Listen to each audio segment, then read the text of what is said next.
نبی کریم صلی اللہ علیہ وسلم کی سیرت طیبہ اور صحابہ سے سیکھا ہے. ہم نے کبھی ہمیں اس محلال کا شکار نہیں ہونا چاہیے. کچھ لوگوں نے کہا کہ معراج ربانی کو قید و بند کے اندر ڈال کر ہمارے علماء کے دلوں کے اندر کمزوری سی پیدا ہو سکتی ہے. ہم نے کہا انشاءاللہ تبارک و تعالی ہم ایک آل انڈیا پیمانے پر ایک جگہ نہیں بلکہ ہندوستان کے مختلف گوشوں میں انشاءاللہ تبارک و تعالی ہم کانفرنسیں کریں گے اور اپنے حوصلوں کو بتائیں گے کہ یہ جیدر بھبکیوں سے ہم ڈرنے والے لوگ نہیں ہیں.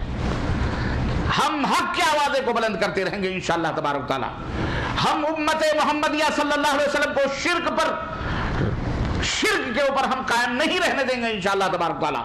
ہم ان کے لیے پیار اور محبت کے دریا بہا کر, ہم خود مار کھا کر, ان کی گالیاں برداشت کر کے ہم انہیں نصیحتیں کرتے رہیں گے, انہیں سمجھاتے رہیں گے, انہیں ہم راہ ہدایت کی طرف دعوت دیتے رہیں گے. شیطان بلبلاتا رہے, شیطان چیختا رہے, چلاتا رہے, شیطان اپنا سر پیٹتا رہے, شیطان ذلیل و رسوا ہوتا رہے, ہمیں اس کی پرواہ نہیں. ہمیں پیارے نبی حضرت محمد رسول اللہ صلی اللہ علیہ وسلم کی یہ امت پیاری. ہمیں وہ بھولے بھالے مسلمان پیارے ہیں جنہوں نے شرک اور کفر کو اسلام سمجھ رکھا ہے. اور یہ بدباطن بدقباس قسم کے شیطانی صفت کے برے علماء جو ہمارے ملکوں کے اندر دندناتے پھرتے ہیں, یہ عوام الناس کے مزاجوں اور ان کے جذبات سے کھیلتے ہیں. یہ انہیں گمراہ کرتے ہیں. کس کے نام پر؟ ان کی کوئی حیثیت نہیں.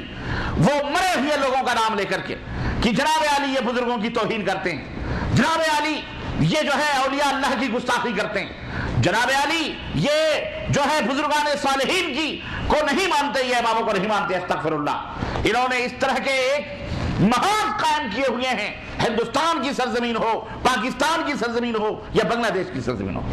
ہمیں بتانا پڑے گا, ہمیں کھل کر کے بتانا پڑے گا. اور ہماری نا خاموشیوں کی وجہ سے اور ہماری انہی چپیوں کی وجہ سے ہمارے ملک کے لیڈران بھی اور ہمارے ملک کے سیاسی مدبرین بھی, ہمارے ملک کی پولیس بھی, ہمارے ملک کی سیکورٹی بھی, ان کو پتہ نہیں ہے کہ اہل حدیث کون ہیں, کیا ہیں. ان بیچاروں کو پتہ ہی نہیں ہے اہل حدیث. اہل حدیث کا تعارف کرانا پڑے گا. شرماؤ نہیں اپنے آپ کو اہل حدیث کہتے ہوئے. یاد رکھو جس طرح یہ سورج زندہ حقیقت ہے, جس طرح یہ رات زندہ حقیقت ہے, جس طرح چاند زندہ حقیقت ہے, اور اسی طرح سے یاد رکھو اہل حدیث خالص اسلام ہے اور اسلام ہی اہل حدیث ہے اور اہل حدیثیت ہی اسلام ہے.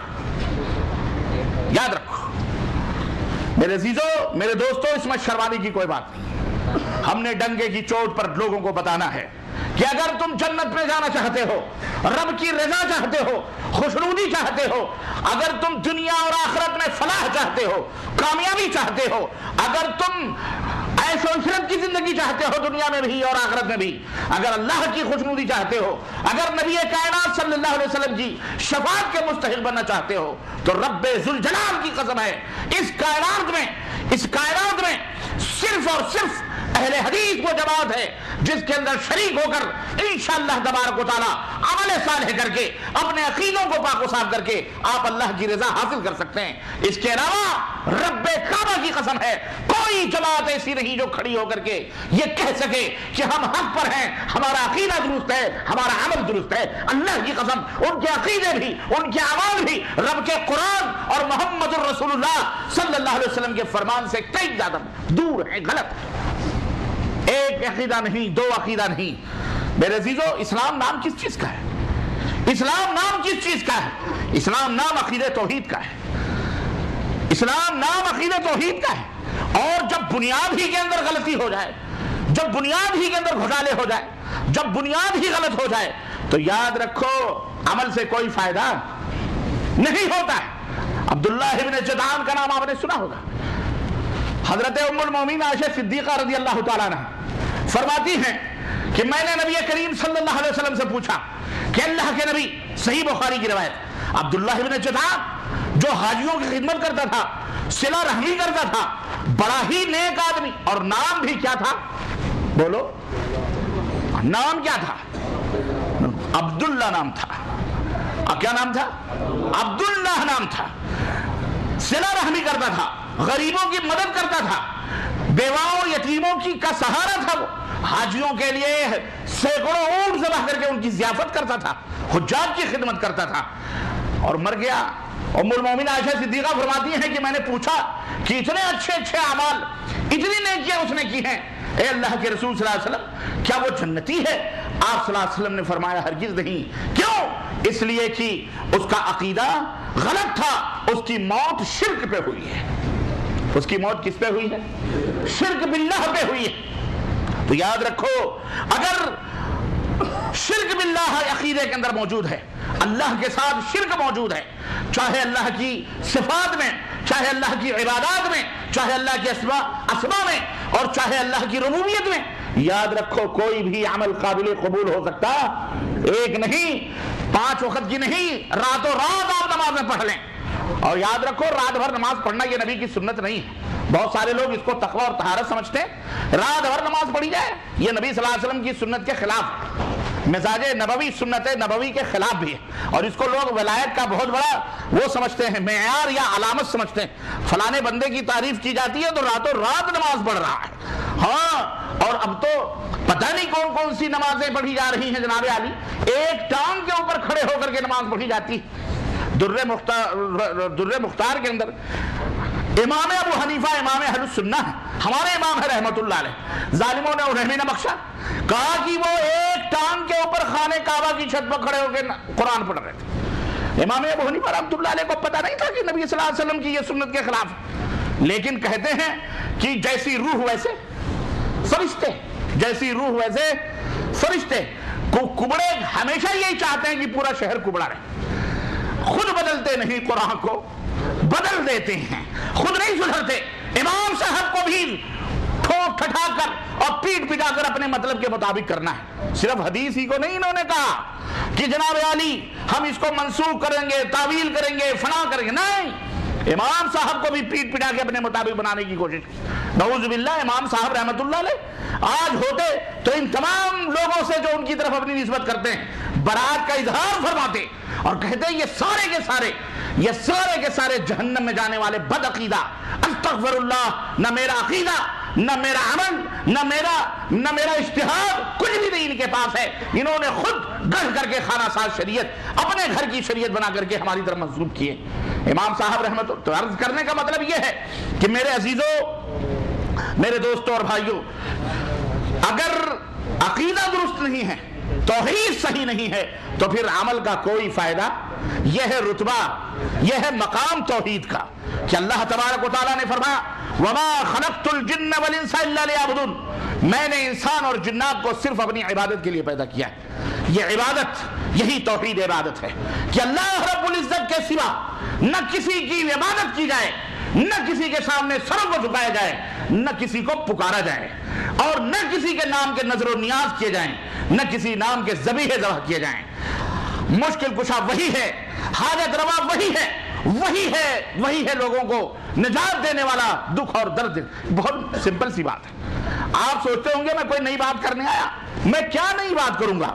یہ آپ توحید کوئی نئی چیز نہیں ہے، توحید تو لیکن وہ چیز ہے جو حضرت آدم سے لے کر کے حضرت نوح اور حضرت نوح سے لے کر کے آج تک اس کی دعوت دی جا رہی، پورا قرآن اللہ تبارک و تعالیٰ نے توحید، لیکن حقیقت کیا ہے؟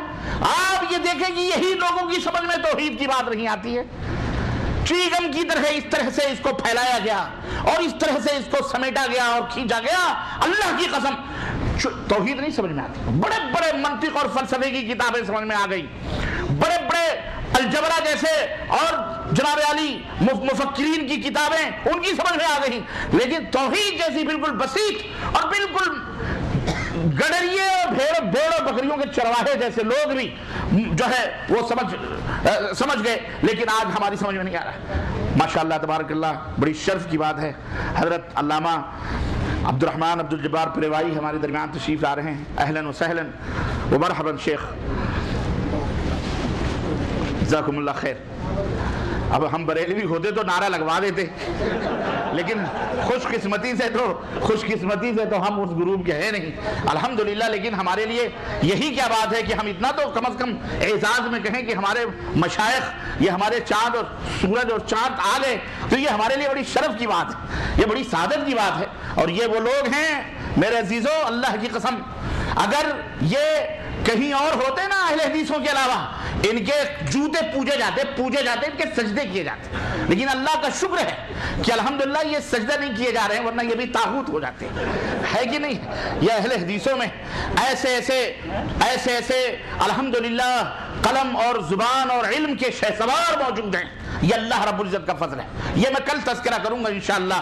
ایسے جہود ہیں کہ قلم کی روشنائیاں جو ہم جیسے لوگ ان کے تلوے کے دھول چاٹ کر تقریریں کرتے ہیں، ہم جیسے لوگ چھوٹی چھوٹی یہ سب باتیں انہی کی تحریر کرتا، یہ ہمارے علماء ہیں۔ اللہ تعالیٰ ان کی صحت اور ان کی تندرستی میں اضافہ فرمائے اور علم و عمل میں برکت عطا فرمائے، اور ان کے سائے علم کو اور عاطفت کو ہم سب کے سروں کے اوپر قائم و دائم رکھے، آمین یا رب العالمین۔ تو میرے عزیزوں، میرے دوستوں اور بھائیوں، وہ کچھ بھی ہو بہرحال کہیں نہ کہیں رنگ تو آ جاتا ہے، اور آ جانا چاہیے، اتنی بھی بری چیز نہیں ہے کہ ہم عزت نہ کریں۔ یہ ہمارے ہاں یہ بہت کمی، یہ بھی کمی ہے ہمارے ہاں، یہ میں کل بتاؤں گا انشاءاللہ، کہ ہم اپنے علماء کا ادب اور احترام، ہم نے یہ سمجھ رکھا ہے کہ ادب و احترام کرنا بھی گویا ایک طرح سے وہ ہے، بھئی غلو مت کرو، لیکن ادب اور احترام تو ضروری ہے۔ کسی کے ادب اور احترام کر لینا، یہ اس کو پوجنا یا پرستش کرنا نہیں، ہاں البتہ غلو کرنا ان کی شان میں یہ بہرحال حرام ہے، اور یہ پرستش میں آتا ہے، پوجنے میں آتا ہے، جس سے اللہ اور اس کے رسول نے منع فرمایا۔ المہم عرض کرنے کا مطلب، میرے کہنے کا مطلب یہ ہے میرے عزیزوں، میرے دوستوں اور بھائیوں، کہ عقید توحید کوئی بہت بڑا مسئلہ نہیں ہے۔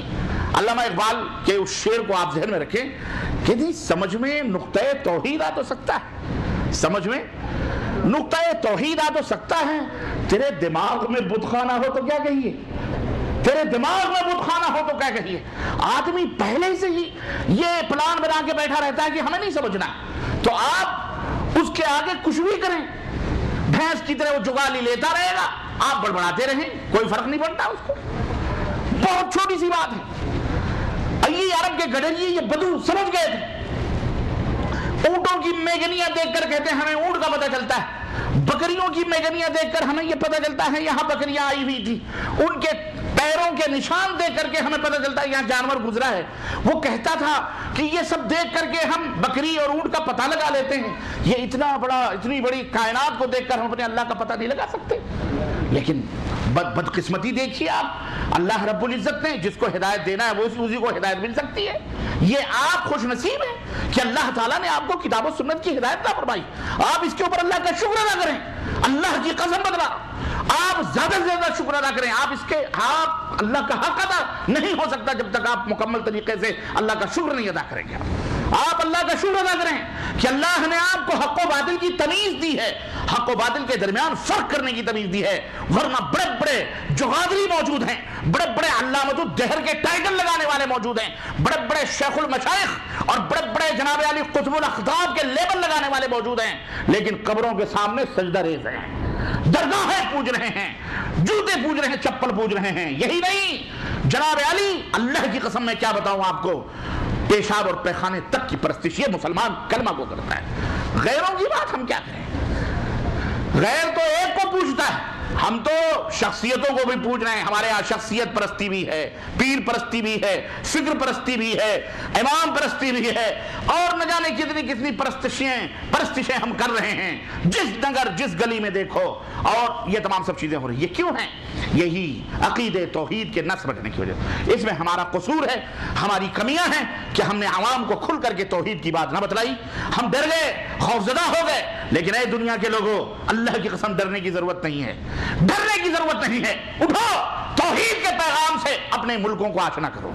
اللہ کی قسم لوگ شرک پہ مر رہے ہیں، ان سے نہ ڈرو، یہ بزدل مردہ پرست یہ تمہارا کیا بگاڑ سکتا ہے؟ کچھ بھی نہیں کر سکتا ہے۔ اللہ سے ڈرو، اللہ سے ڈرو، اللہ جس کا نگہبان ہوگا اس کا کوئی بال بھی بیٹا کر سکتا نہیں۔ ایک جان، اگر جان کی ڈر ہے، جان کی پرواہ ہے، میاں یہ جان تو کوئی جان نہیں، جان دے دی ہوئی اسی کی تھی، حق تو یہ ہے کہ حق ادا نہ ہوا۔ اگر یہ جان اللہ کی بارگاہ میں قربان ہو جائے تو پھر کیا کہنے ہیں، جنت تمہارا مقدر ہے، ہمارا مقدر ہے۔ کبھی اس کی پرواہ نہ کرو اور توحید کی اس دعوت کو لوگوں تک پہنچاؤ، پیار سے، محبت سے۔ لیکن یہ ہے اتنی کڑوی چیز کہ آپ کتنی بھی پیار سے پہنچاؤ، بہرحال جب پینے والے کو پلاؤ گے تو اس کا چہرہ تبدیل تو ہوگا، بدلے گا، اور شیطان پہلے لگا ہوا ہے۔ اللہ رب العزت فرمایا اسی توحید کا امتحان ہوگا، یاد رکھو۔ الذی خلق